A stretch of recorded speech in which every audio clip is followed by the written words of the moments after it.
In 2009, the committee for the annual Cheyenne Frontier Days celebration in Cheyenne, Wyoming, claimed 7 animals were treated for injuries at its infamous rodeo. Shark's video documentation showed that the number of animals requiring treatment was more. Dozens of victims were injured. So having been exposed as liars in 2009, Cheyenne just didn't talk about how many animals were injured in 2010 and refuses to release animal injury reports.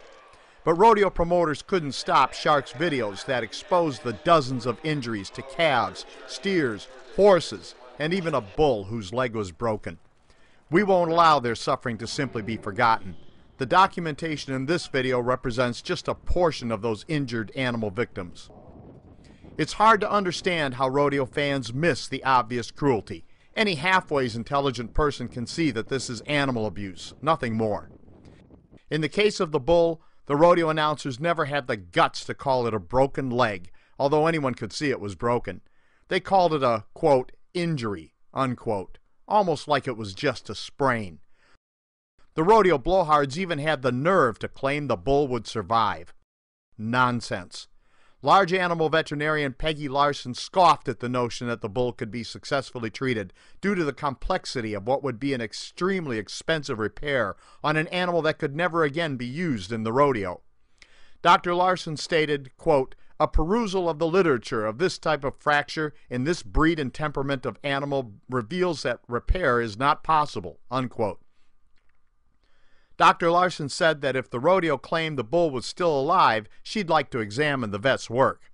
So would we, but that will never happen because the bull is dead, although he wasn't even counted as a victim of the rodeo. Cheyenne rodeo promoters admit 5 animals died, but they take no responsibility. They even tried to put a positive spin on that number. Rodeo spin Dr. Bob Budd claimed that given all the animals used, only 5 deaths somehow shows how well the animals are treated. Mind-boggling. That kind of nonsense is a fine example of rodeo propaganda. As I said, the rodeo doesn't release general animal injury reports and doesn't respond to inquiries about specific animals either. Why? Because the true number of rodeo animal casualties is higher, much higher. If people knew the true cost to the animals, rodeos would lose most of their spectators and even more of their sponsors, although both spectators and sponsors should already know better than to support this cruel nonsense. If spectators want to see phony cowboys, they should just watch a John Wayne movie. These are just performers in a cruel circus. Real cowboys don't have time for this silliness.